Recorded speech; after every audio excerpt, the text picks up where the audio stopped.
Hi. Oh, so good afternoon, good evening, actually. Good evening. So it's our fifth sport. So today we will have Charlotte. So Charlotte is a fourth year PhD candidate in astrophysics here at Rutgers. And their research consists mostly of using the so-called spectral energy distribution, SED fitting, to reconstruct star formation histories because they really want to know what those galaxies were up to way back when. She's an outspoken advocate for mental wellness in grad school and is happy to discuss any of these issues privately or openly with her fellow grad students. In their admittedly limited spare time, Charlotte spends time with their dog and spouse and frequently goes on walks, hikes, and runs. She also really misses seeing live music and used to play bass in bands before taking a sabbatical to focus on studying galaxy evolution. Charlotte uses feminine she, her, hers pronouns as well as gender neutral singular they, them, theirs pronouns. So you may use either or both when addressing or referring to her, them. So yeah, without further ado, then Charlotte, please take it away. Thank you. All right. Yeah, I'm going to share my screen and then put it into presenter mode because I'm tacky like that. Yay. Okay. All right. So that was a wonderful introduction. Thank you. I'm going to be going through what I've been working on for actually like almost 4 years now. This has been a really a lot more involved project than I thought that it was going to be. And I'm really grateful that it turned out the way that it did, because it turns out it was really fun and exciting. Hopefully you will feel the same way.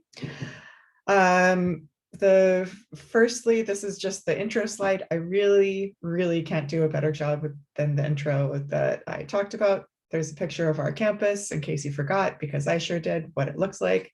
There's a picture of me. I get to stare at myself constantly now because of Zoom, so I don't need the reminder really. And yes, basically, Rutgers, you know the whole deal. Okay. Here's what we're going to kind of cover. It's going to be a little bit of a lot. To get started with why I care about galaxy evolution in general, I'm just going to talk a little bit about things like morphology, like, why are they different shapes and sizes, introduce that as kind of some motivation. And then I'm going to introduce the idea of using star formation as a tracer of galaxy evolution, because it's one of those really, I want to say fundamental, but not like, it's not actually a fundamental property, but it's like one of those very key properties that you can really look at galaxy evolution. And then figure out how we can actually figure out what star formation is over cosmic time using observations of individual stars, and also using integrated light of whole galaxies. So there are two different methods I'm going to be introducing. Then I'm also going to introduce a sample, which is all dwarf galaxies that are in their local volume. So pretty close, and but not too close, very Goldilocks situation. Then a comparison of the two methods that we showed, and exciting conclusions. Woo! All right. Also, since we've got a small group too, if you want to interrupt me at any point, you can interrupt me in the middle of this, or I can take questions at the end if you're more comfortable with that. Questions in the chat I may not be able to see, so feel free to drop questions in the chat, but I would ask that somebody interrupt me if there's a question in the chat, and just let me know. Okay. All right, so this is basically, this is the Hubble tuning fork. This is back from when we were in the sort of stamp collecting days of astronomy, where we were mostly just categorizing things. We actually wouldn't have this if it wasn't for Hubble, for a few reasons. Hubble was the first one of the first people who figured out that those blurry blobs that we saw in the sky were actually outside of our own galaxy. So for example, like the small and large Magellanic Clouds, those are separate galaxies and they are outside of the extent of the Milky Way. So in order to allow for us to really kind of study these, they initially like tried to figure out where they were potentially evolving from.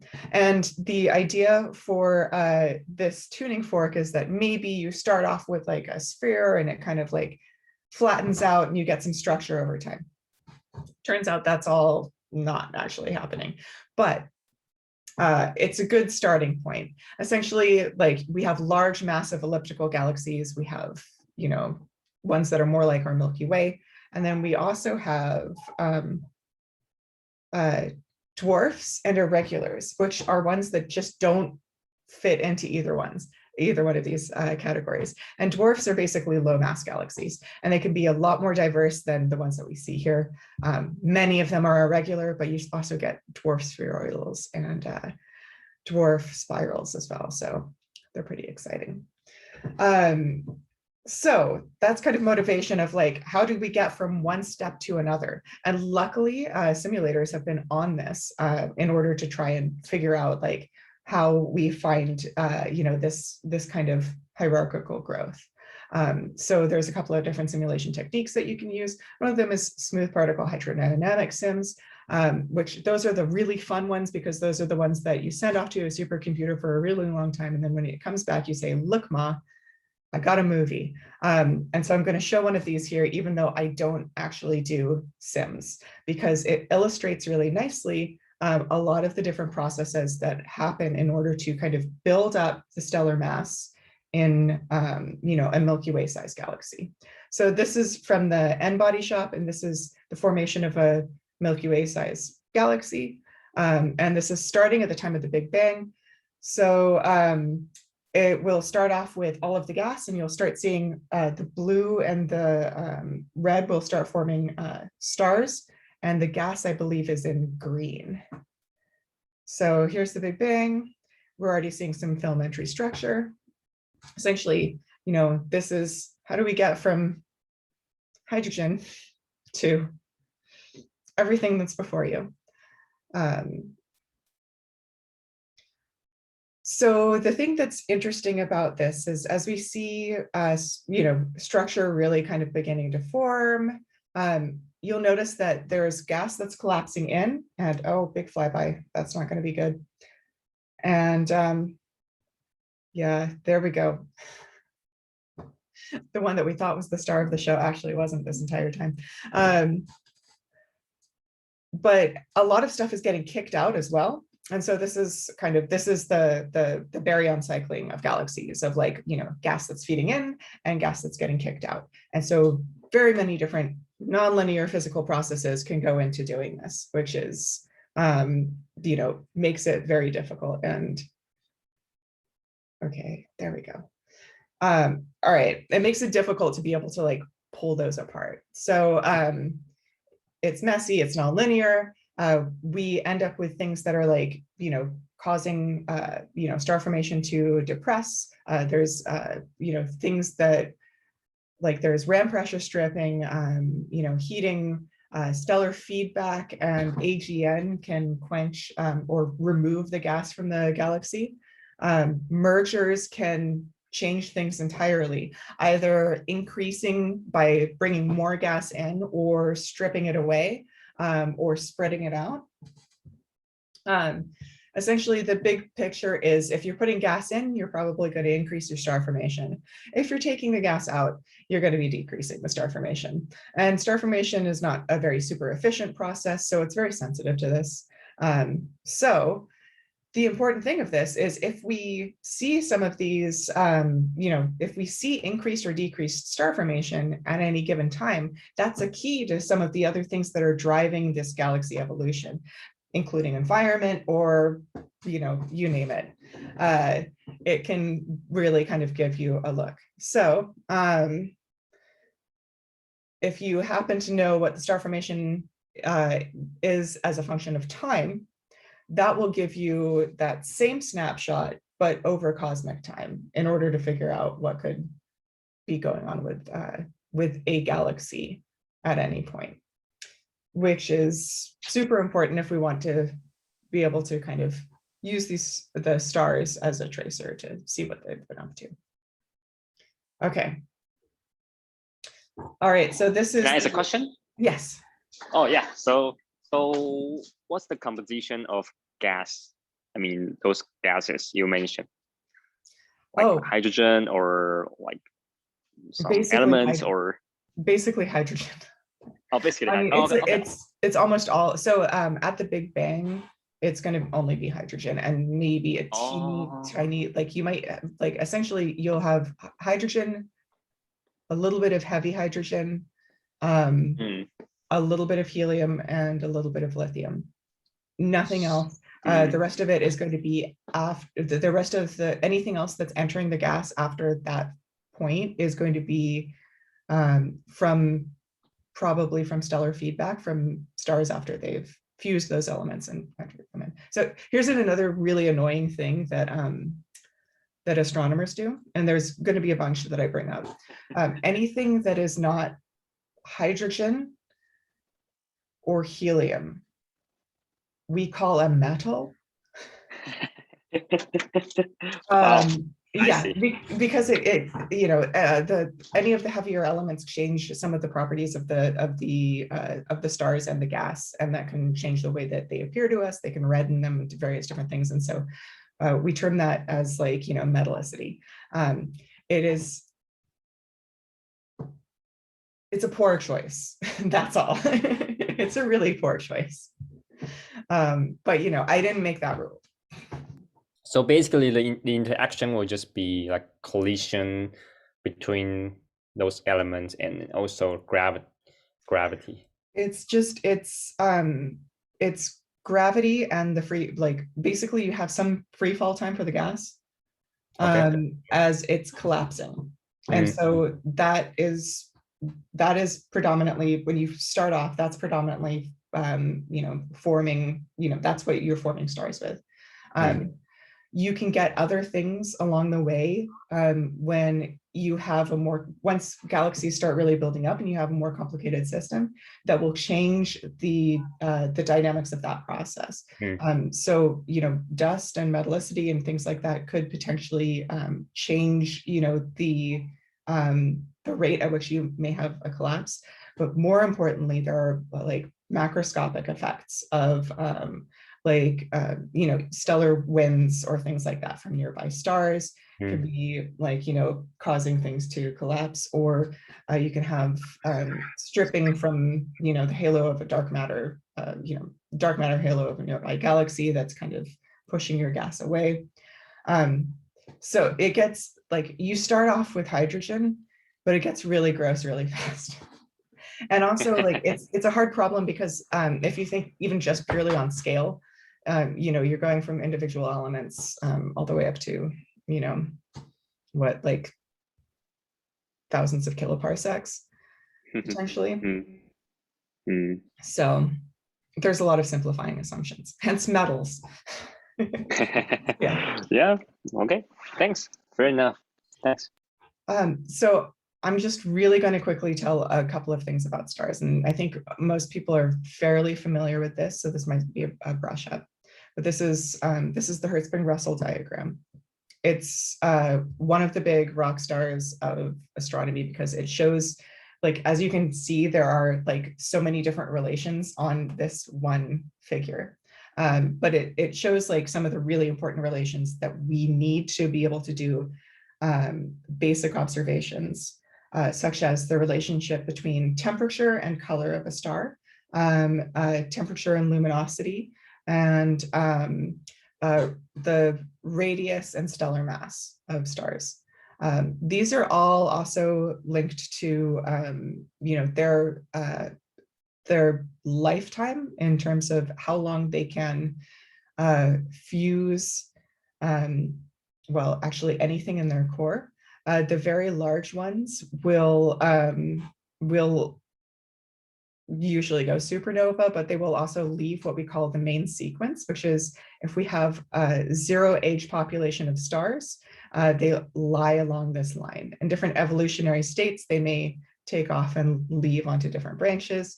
But essentially, this gives us a really good clue as to how old a given star could be. For example, if I had this entire stellar population and there weren't any of the blue stars, we would be able to say this was an older stellar population because these 10 million year old stars up here had already gone supernova and left. Of course, it's a little bit more complicated than that, but that's the most important part, is we can actually use these relations in order to map onto the age of stars. Okay, and also color on there is a different annoying. It's a couple of terminology things. Magnitudes, it's just luminosity, but it's a logarithmic one, but it's also backwards because the definition goes back thousands of years from a guy who pointed at the shiniest star in the sky and said, let's make that be the 0 point, and called it 0. And it turns out, there are actually shinier stars in the sky. They're just further away and we don't perceive them as being as shiny. So now we have big, stupid negative numbers. So to give you an idea for magnitudes, since it's log scale, 7 is 10 times brighter than an 8. Everything's backwards. Okay. Color is awful as well, because color is a thing that we talk about every day, but when astronomers say it, they mean something different. It's the difference between 2 different filters in 2 different colors. So essentially it's one color minus another color. You don't need to read that. It's a flux ratio. So it's a luminosity or a flux ratio, but since it's in log space, it's the difference. Okay, all right. Yeah, everything in log space because astronomers are lazy. Also, it makes the plots prettier, so, I didn't make the rules. All right, so this is going back to the point that I think I already made, where on the right-hand side, I have the 0-age main sequence. This is a color and magnitude diagram. So it's the exact same thing that we're looking at on the left and the right, but now this is the observer's version of the HR diagram. Because if you actually go out and you get your ground-based or your space telescope and you make an observation of a series of stars, individual resolved stars in a particular magnitude, and then, or in a particular band and another particular band, you can then plot the magnitude of one band versus the color of the other. And what do you know? It gives you all of the different types of stars. So we know now how to make a color magnitude diagram with individual resolved stars. So that is one of the first ways that you can create a star formation history. So on the left-hand side, we have this rather pixelated version of an actual observed CMD from one of the galaxies that's in my sample, which is DDO 190. This is in 3 HST filters. And then on the right-hand side is a modeled CMD. So this is a fake CMD that has been deemed to be the closest match from a library of different color magnitude diagrams. So using that, they can bin, or what's been done here is, okay, so model CMD, observe CMD, and then this is the star formation history where you take the bins of your modeled CMD and you then translate it into time bins. So this is also a look back time. I'm personally going to apologize for that because I prefer it. 0 is now, and 14 is 14 billion years ago. So that means we have really good time resolution for the recent times, and less so for later. Okay. All right. Why is that? Why there's a better resolution there? I mean, now, but not like in the past. So a lot of the time bins are in log scale when actually creating these, and so as a result, you get really fine you get really fine resolution nearby and less so later. But that's actually good because for a CMD, it's going to be dominated by the brightest stars. The faintest, oldest, dimmest stars are going to be, even if you're looking for a nice long time, it's going to be hard to kind of drill down deep enough to get all of those. So that means those faint red stars, those ones are these ones down here. They're very small, they're very faint, they're red. Those ones also are the oldest lived stars. And so that means there's a greater uncertainty at older times as to what's happening. Whereas if you're able to like really pick out the really bright stars, you really know what happened in the very recent past, right? Okay, wait, sorry, can I just clarifying real quick, Charlotte? So you're saying that the faintest stuff in this lower right corner of the Hertzsprung Russell diagram, those are just the oldest stars?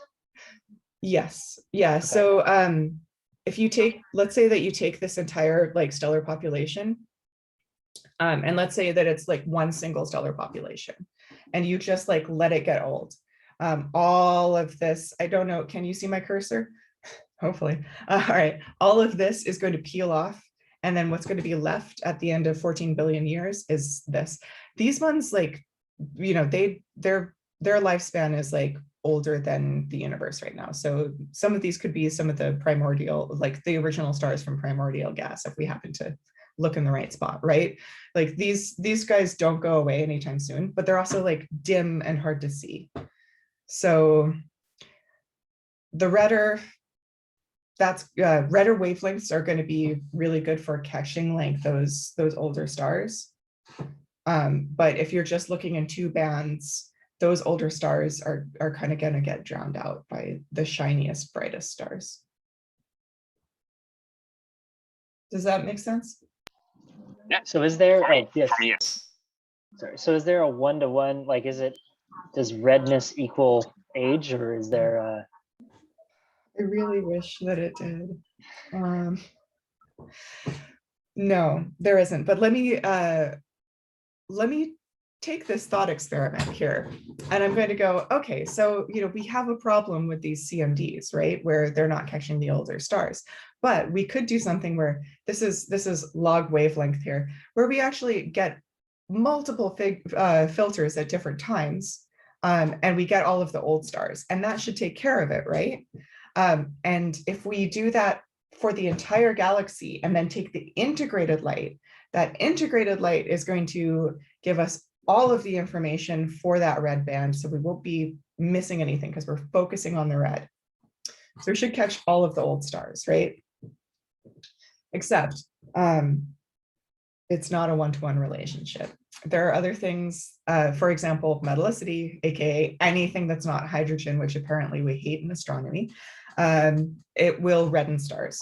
It reddens stars on the inside. Also, like if there is dust, which is basically anything that's not pure hydrogen gas, but dust, small rocks, PAHs, various different things that are in the atmosphere, that will redden as well, because the light that goes through it is going to scatter off the dust and potentially re-emit in the infrared. Let's see, what else? Well, there's also, redshift. So if you don't have precise distances to every single star or precise distances to galaxies, then you also have to break the degeneracy for the redshift. So it will be, especially things that are far away that we don't have like spectra where we can look at the emission lines and go, oh, that should be over there. You're usually doing spectral energy distribution fitting in order to find out what the redshift would be in the first place. So it's really messy. And I think that's one of the reasons why in the past, people weren't super jazzed about using SED fitting for star formation history reconstruction, because what you're doing essentially with SED fitting is you're taking multiple different data points at different wavelengths. and then you're fitting what your spectra should be to that, a model spectra to it, which is great, but degenerate parameters, right? So, but it's also, this is what you can do with these massive galaxy surveys as well. You can actually do really big population studies where you can't see individual stars like to, you know, a redshift of 3, right? You can't look at cosmic dawn and count the stars. So, okay, I think I talked through this. So this is, yeah, you got this. Okay, I'm gonna move ahead. All right, so yeah, what we're doing is we're just taking the observed photometry, and then it fits a model, it fits a mock. All of this I kind of already talked about, but because we've got all of these different parameters that we really kind of need to figure out, that means that this is, it's not something you can just do a simple chi-squared with. You have to treat this as a Bayesian inference problem, where you figure out what properties you want to fit for, and then, you know, try and marginalize over the best. So yeah, this is the basic, make some models, SEDs, create some likelihood functions that really account for the errors of your observed SEDs so that it's realistic. Run an optimization routine in order to find a best fit. And then when you tease out the properties or the parameters that you are fitting for, you want to just marginalize over the rest. So luckily, I'm using someone else's code to do this. Kartik Iyer developed this while he was here at Rutgers. This is dense basis. The 2019 is really the one that I'm using. So it's really nice because it is incredibly flexible and very powerful. And it's an SED fitting code that specifically goes to recreate star formation histories. So if you just give it a prior, it'll make a massive library of every possible combination of properties for different star formation histories. That takes a little bit of time, but once you've done that once, then you can run it on that library over and over and over again, right? So there is some computational time, but it's all up front. It uses Gaussian processes for the regression technique. And the main properties that it solves for is stellar mass, star formation rate, and these TX parameters, which are the formation times for certain fractions of mass. Okay, so hopefully I've convinced you that both of these methods are really exciting, but limited by the regimes in which they're most powerful in, right? So SEDs we can do out further. CMDs remain, you know, close by. Because of the nature of the different types of observations, they offer different strengths. So can we combine them? Sorry. Yeah, we can't do low redshift SEDs. If they're too low redshift, then you just can't drop a filter down on top of it. They're too extended. Okay, so it would be nice if we had a sample that was between 1 and 4 megaparsecs, because 4 megaparsecs is about as far out as we can get really good CMDs. Good thing we actually have that. So the sample that I'm using is called the ACS, which ACS is the Advanced Camera for Surveys on Hubble Space Telescope. ACS Nearby Galaxy Survey Treasury, which was really great because first of all, its acronym is ANGST, and secondly, its acronym has another acronym in it, so bonus points. And it's originally a a survey of the local volume with resolved images on the ACS instrument. So the local volume, it goes out to a ways, but it doesn't, the local group is only about up to one megaparsec. So it's a, anything past Andromeda, but not too far away. So this is about 13 million, anyway, okay. So it's nearby, but not too nearby. There also happens to be broadband photometry matched for all of this, which is really important. So here's a few of these galaxies. These are actually the galaxies that I did this work on. They're color-coded by their group membership. So if they are considered to be in a group, they have the same color. The M81 group is all around a large galaxy. Some of them are field galaxies and they're not near anyone else. So this is really exciting because we have a variety of different environments where they could be influenced by various different things. Some of them are completely isolated and some of them are hanging out with a lot of friends by a very big galaxy. As a result, all of these do have really diverse individual star formation histories from the CMDs. So that work has already been done for me as well.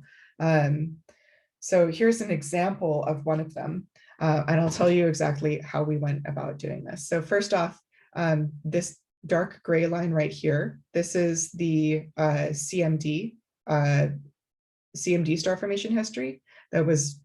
These are actually publicly available, and this one in particular was given to us for, through private communication for this comparison. So this is that, and this gray line is the simulated spectra from this CMD. The red dots are the observations from the broadband photometry that was taken for this. So red dots are the broadband observations of the galaxy in different filters. And then what we did was we took, because we wanted to check and see like if we can really do as close to an apples to apples with, because these are two separate observations and two separate methods. So we took the CMD here, star formation history, because we have the CMD star formation history, and we generated mock photometry, these blue points. So these are, okay, the mock photometry is the blue points here. And that allowed us to create two SED fitting star formation histories back on the right, one with the observed and one with the mock. So the mock is basically it's if I take the color magnitude diagram star formation history, make fake observations, feed it through our code and create a new SED. The blue line on the star formation history, this shows us exactly how well we can expect to do, because we've got curves and boxes here. One of them is definitely a histogram, right? So that's the purpose of this. Okay. All right, so I'm going to stop and ask if anyone has any questions, then I'm going to the next slide. Questions? Okay, so assuming that everyone's comfortable with, okay, you've got an SED, you've got a CMD star formation history. Now we have three separate star formation histories on the right-hand side, and we know where they come from.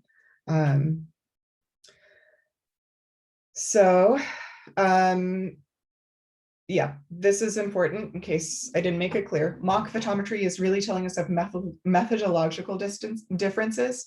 Observed photometry is a combination of observation and methodological differences.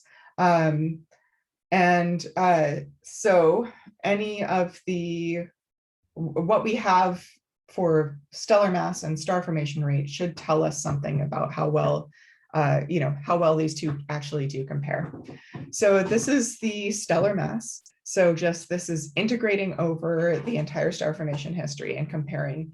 So this is on this axis, it's all of the SED fitting, and this is the CMD. And they have good agreement. It's actually a small amount of bias and scatter. Star formation rate as well has some outliers, but it's got a decent amount of agreement as well. So for nearby galaxies, we can SED fit, and it's comparable to the state of the art for nearby galaxies, which is CMD, star formation histories. And it also shows that the code is working really nicely on low mass galaxies, which it hadn't been tested on before. So that's fun, but let's see what else we can do with it. If we're looking at these, I've teased a lot about how we've got, the potential to really find something out about galaxy evolution. And that's the whole point of star formation histories. So is there something that these can tell us as far as, is there something that the combination has? They have different information in them, so they might have different disagreements. They have different information in them, so that also means that if that information carries through from one method to another, that could really show a robust result. But the problem is, how do we really compare all of them to one another? So we came up with an idea where if we're just comparing the shape, we normalize each star formation history so that they will scale well to one another. And then we take the median of the star formation history. So the median of the observed, the median of the mock, and the median of the CMD after normalizing them, so that way, if there's one that's particularly high, it's not dominating or anything, okay? All right, and then the comparison is actually kind of crazy because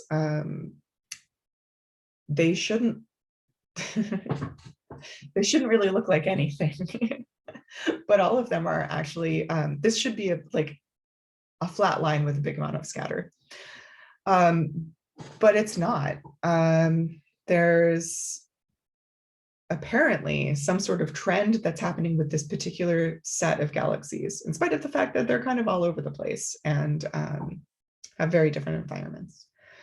So there's a period of where it becomes more quiescent, and a period where it becomes more star forming. So this is like around between 4 to 6 gigayears ago, depending on who you believe. There is, an offset of 1 gigayear between the two methods, but both of them agree that there is something happening, where it becomes a lot more quiet, and then where it kicks up and starts forming more stars. So this is really, really weird, because this kind of should not happen. There's no reason for it. These galaxies are far enough away from one another where a lot of them, some of them that are in groups may occupy the same halo, but many of them are very, very far from one another. And for the median to show this, that means that this is a dominant trend in this sample, which is really surprising because they're not causally connected to one another. But apparently something happened to where the majority of all of these galaxies, stopped forming stars or slowed down significantly, and then all decided that they were going to start back up about 3 gigayears ago. So naturally, I freaked out and I decided I'm going to look at these by group, and some of the groups, a group is the actual name of something. Some of the groups are quite small, so I can't take the median of 3 objects and find it to be meaningful. Instead, I used a k-means clustering analysis to just kind of throw them into rough regions. And so these regions, I've just defined 4 regions, that encompass some of them. And then took the median, did the same analysis for those 4 regions, just to make sure, that there's not a particular group that is, really kind of, showing this and kind of making me lose my mind here. So doing that, on the left-hand side, we're looking at all of the regions for the CMDs. And on the right-hand side, we're looking at all of the regions for the SEDs. And it's the same story. There's a slight difference in the CMDs for region 1, which is the yellow region, where the star formation rate after going back up declines quite swiftly to, current days, right? But it's the same story. And so that's surreal. And I don't have the backup slide. I also did the same thing with specific star formation rate to see if that was as the same. Also did several systematics checks, but we're done with pictures for right now. I think I'm going to actually hit all of the conclusions, and then maybe we'll get out of here a couple minutes early. All right, what does this mean? I mean, it could mean that I did something catastrophically wrong, but you have no idea how many things I've gone through and checked. So this seems to be real. That means that 36 galaxies with different star formation histories, when you actually compare the shapes of all of them, they show serious trends that are telling a bigger story of what's happening in the local volume. Both of these agree. If it was one, I would say this is probably a systematic. If it was the other, I would say this is probably a systematic. If it's both, then yeah, I don't know, you publish a paper.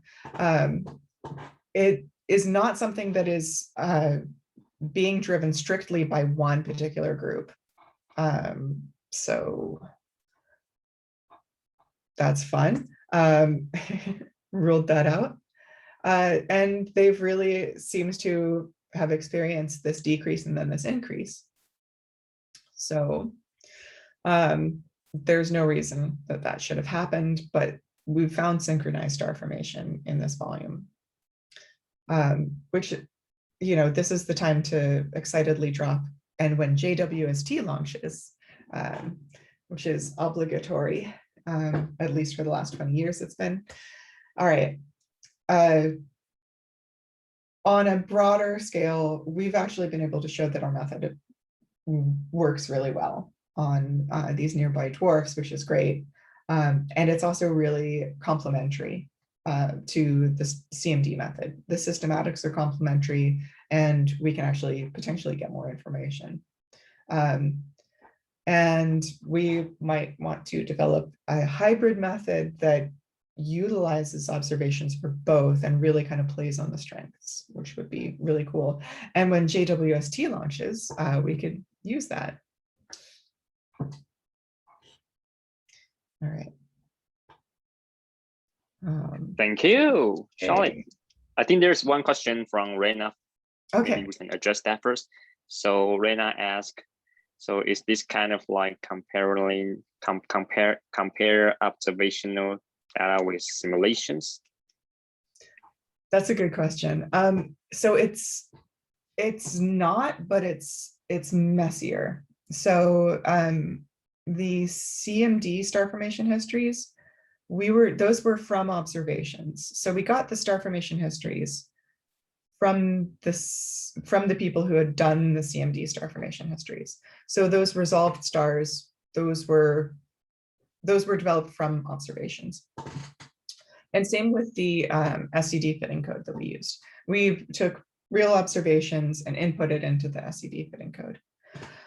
But the codes are making assumptions because they are using, they're using stellar evolution models, and they're using, stellar, population synthesis, and they're having to make assumptions about, all of the headaches that Chad reminded me of like dust and metallicity and all of these. And so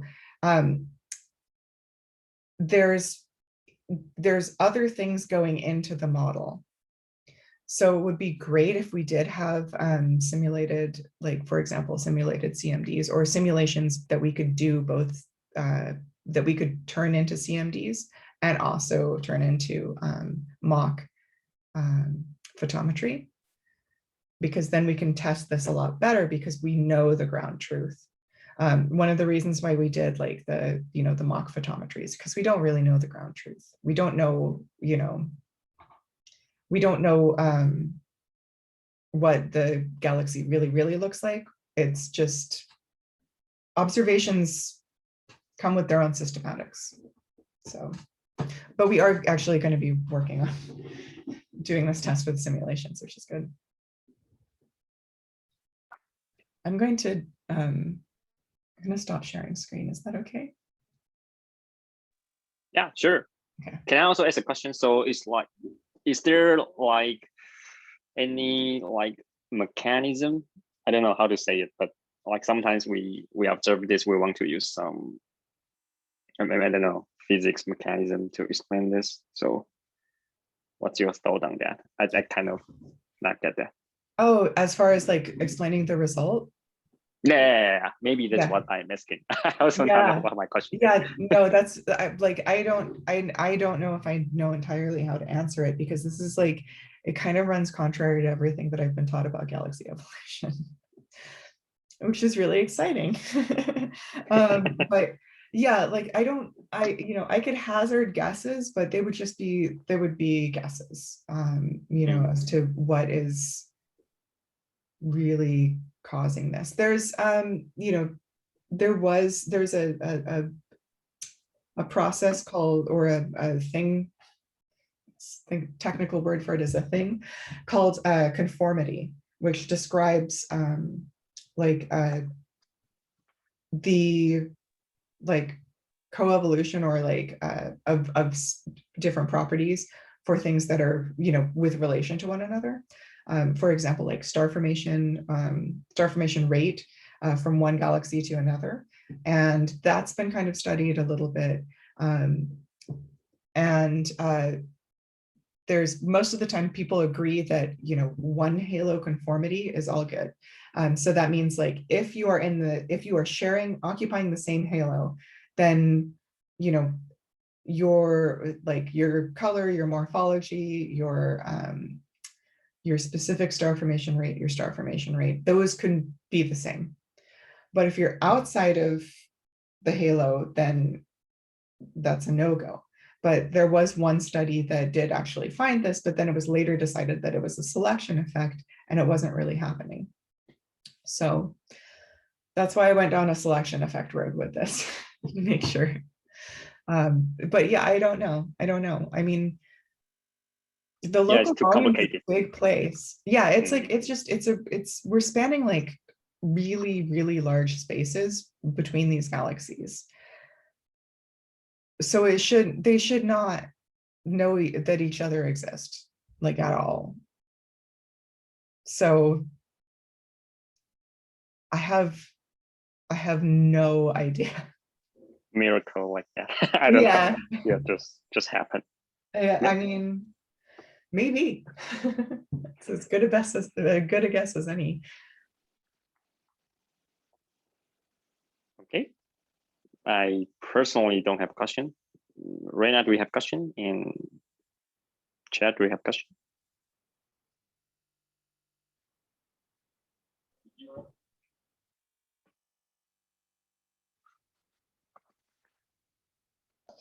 No, none for me. It was really nice talk, Charlotte. Thanks so much. Yeah, it's been accepted. So sorry, I'm coordinating Zoom speaking with my partner. She's teaching a class right now. It's a little more important than what I'm doing. Well, thank you. It's really fun. Let me see, Reina. Yeah. So yeah. So maybe that's it. So thanks, Charlotte, for accepting this talk, and then it's a fantastic talk. Thank you so much. Thank you. So yeah, let me stop recording, and then